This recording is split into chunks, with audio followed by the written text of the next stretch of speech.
The king of Egypt lived one of the most extravagant and unbelievable lives imaginable. His name was King Farouk, and during his reign, he went from being adored by millions to being overthrown by his own people. But politics is only part of this story. What truly made Farouk infamous was his obsession with collecting. Coins, jewelry, watches, cars, historical artifacts. If something was rare, luxurious, or impossible to obtain, Farouk wanted it.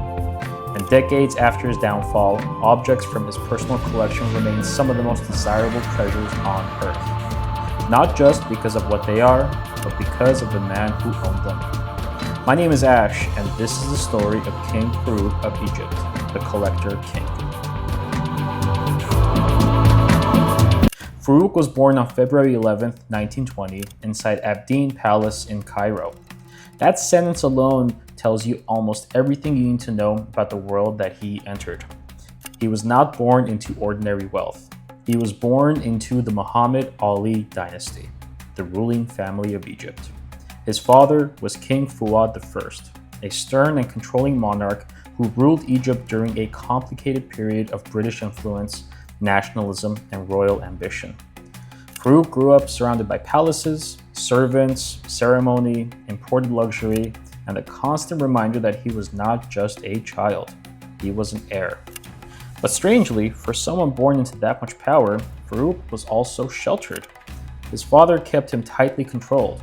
He had limited exposure to normal life, limited political training, and limited preparation for the world he would eventually inherit. Then, in 1936, King Fuad died. Farouk was only 16 years old at the time. At an age when most people are barely learning how to drive, Farouk became King of Egypt and the Sudan. And at first, the people loved him. He was young, he was handsome, he spoke Arabic in a way that connected with the public more naturally than his father ever had. To many Egyptians, Farouk represented a new era, a young king. A fresh face, and a symbol of independence, national pride, and possibility. Crowds greeted him with excitement. Newspapers celebrated him. Egypt saw him as the beloved young monarch who might finally bring dignity and strength to the throne. But the problem with inheriting a kingdom at 16 is that the crown can become less of a duty and more of a fantasy. Farouk inherited not only power, but enormous wealth. Palaces, land, automobiles, servants, royal collections, access to Europe's finest dealers, jewelers, watchmakers, and auction houses. He had the money, he had the title, he had the access. And very quickly, he developed one of the defining obsessions of his life: collecting. Farouk did not collect the way normal people collect. Most collectors focus on just one category: coins or watches, or cars, art, stamps, jewelry. You get the idea. But Farouk seemed to want the world itself. He collected everything: coins, watches, jewelry, cars, antiques, basically anything you could think of. He collected things because they were rare, because they were expensive, and because other powerful people wanted them. And maybe most importantly, he collected things because possession itself seemed to fascinate him. To understand Farouk, you must understand that his collecting was not just about taste. It was about identity. A king does not simply own objects. A king surrounds himself with symbols: gold, diamonds, watches, coins, cars, ancient artifacts, royal gifts, historic rarities. Each object said something. I am powerful, I am wealthy, I am connected to history, and I can own what others can only dream about. And Farouk's world became filled with those symbols. One of the easiest categories to understand is his watch collection. Now, most of the pieces from his collection sold privately and were never disclosed to the public. Farouk lived during a golden age of mechanical watchmaking. This was a period when the great Swiss houses were producing complicated wristwatches for royalty, industrialists, bankers, and elite collectors. And among the most important watches connected to him was a Patek Philippe reference 1518. That model is absolutely legendary. The Patek Philippe 1518 was the first serially produced perpetual calendar chronograph wristwatch. And in plain English, it was one of the most sophisticated wristwatches of its time. It combined a chronograph, calendar, moon phase, and perpetual calendar mechanism in a format that collectors still obsess over today. Farouk's example was made in yellow gold and personalized for him. Decades later, that watch appeared at auction and sold for $912,500 at Christie's in Dubai. That is the power of provenance. A watch can already be rare, like this one was. A watch can already be valuable, but when that watch was made for the King of Egypt, it becomes something else. It becomes a relic. It becomes a witness, and it becomes a part of a story much larger than itself. And that is exactly why Farouk's name still matters in collecting today. Farouk's taste also extended deeply into jewelry and personal luxury objects. Now, this part of the story is harder to document piece by piece than the coins and watches because royal jewelry often moves privately, gets reset, inherited, or gets described in an auction record under broader royal provenance than to a specific king. But the pattern overall is clear. Farouk and the Egyptian royal family were surrounded by diamonds, gold, gem set accessories, ceremonial objects, and royal presentation pieces. And that matters because Farouk's collecting was not limited to just museum pieces. He seemed just as interested in personal luxury, the kind of objects you wear, carry, display, or quietly keep close. And Farouk had an appetite for them. There were also persistent stories about Farouk's compulsive behavior. Some accounts even describing him as having kleptomaniac tendencies, claiming that he would take small objects despite already being one of the richest men in the region. Now, whether every story is true or exaggerated, the reputation itself becomes part of the Farouk legend. The king who had everything and still wanted more. And then there were the cars. Farouk loved cars.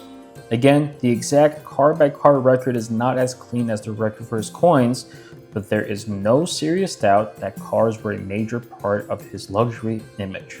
He inherited and accumulated a royal world filled with automobiles, including luxury European and American cars, limousines, and vehicles suited to a monarch who wanted to be seen as modern, wealthy, and cosmopolitan.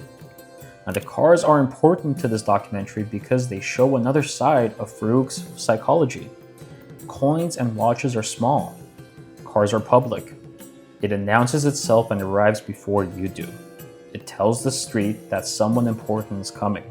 For a young king obsessed with image, cars were essentially theater. The palace garage became another form of royal display. And this is where Farouk starts to feel less like a traditional king and more like a modern celebrity collector. The watches were elite, the jewels were royal, the cars were spectacle, and all of it fed the same image. A young ruler surrounded by objects most people would never even see in person. But the deeper you go into Farouk's collecting, the more one category begins to stand above the rest. That is coins. This is where Farouk becomes truly legendary. Because Farouk was not just a king who happened to own some rare coins. He assembled one of the most famous coin collections of the 20th century.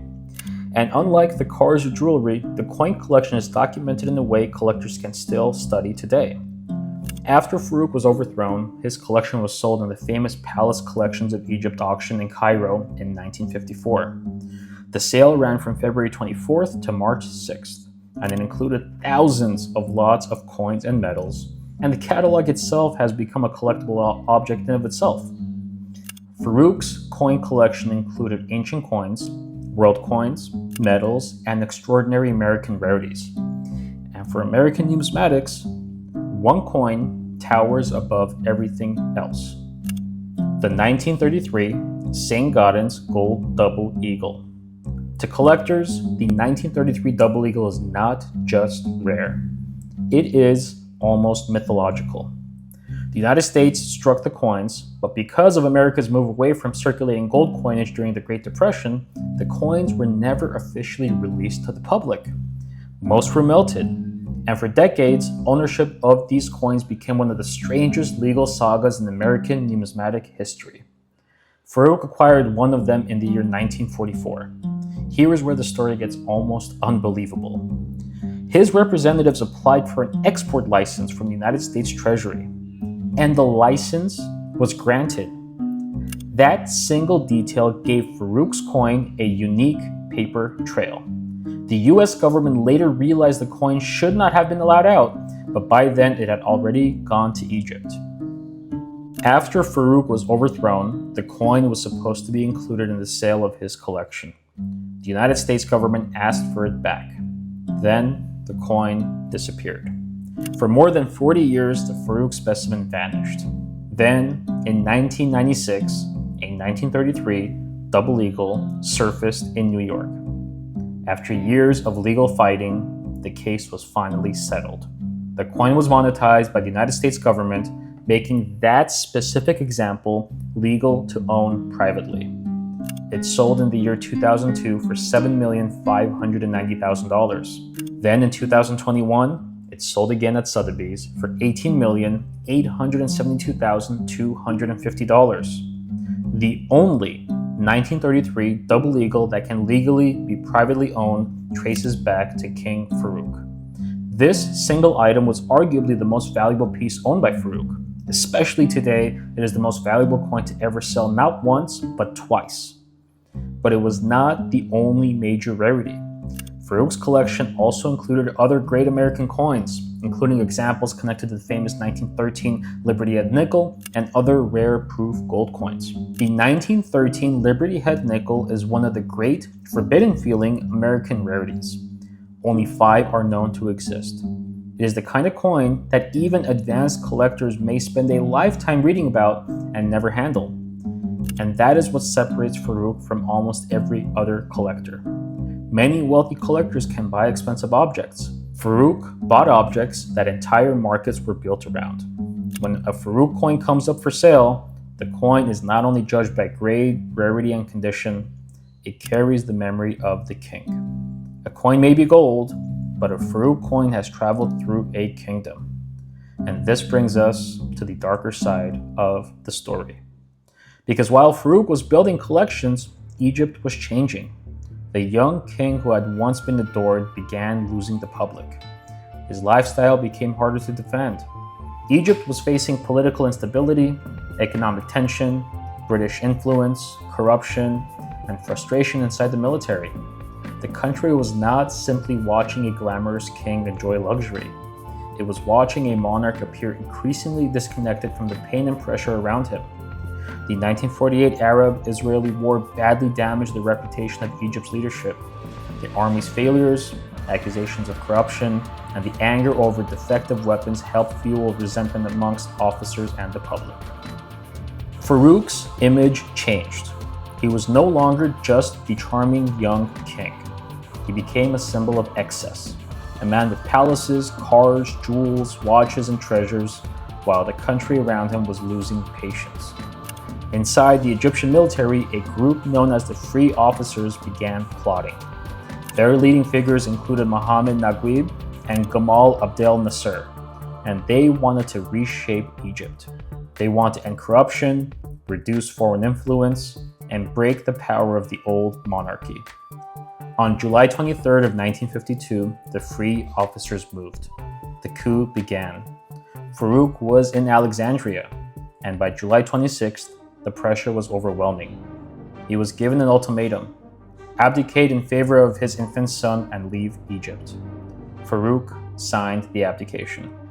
His baby son became King Fuad II in name, but the monarchy was effectively finished. That evening, Farouk boarded the royal yacht Mahrusa and sailed into exile. He was 32 years old. He had inherited a kingdom at 16 and lost it by 32. It is almost difficult to process. The man who had owned palaces, cars, jewels, watches, and one of the greatest coin collections on earth was now leaving Egypt behind. And in a final irony, the objects he spent his life accumulating remained behind to tell the story. In 1953, Egypt formally abolished the monarchy and became a republic. In 1954, the palace collections were sold. The king was gone. The collection was scattered, and the world came to buy the remains. That is the part of the Farouk story that I find most fascinating. The coins went to collectors, the watches went to auction, the jewelry moved through private hands, and today, whenever an object appears with Farouk provenance, collectors still pay attention. Not because Farouk was a perfect king, because he was not. Not because his life was admirable in every way, because it was not, but because his story sits at the intersection of everything collectors understand: rarity, desire, ego, duty, history, obsession. Farouk's life is a reminder that the greatest collections are never just about the objects, they are about the people who chased them, the money spent to acquire them, the power needed to possess them. There is no denying that he was one of the most fascinating collectors to ever live.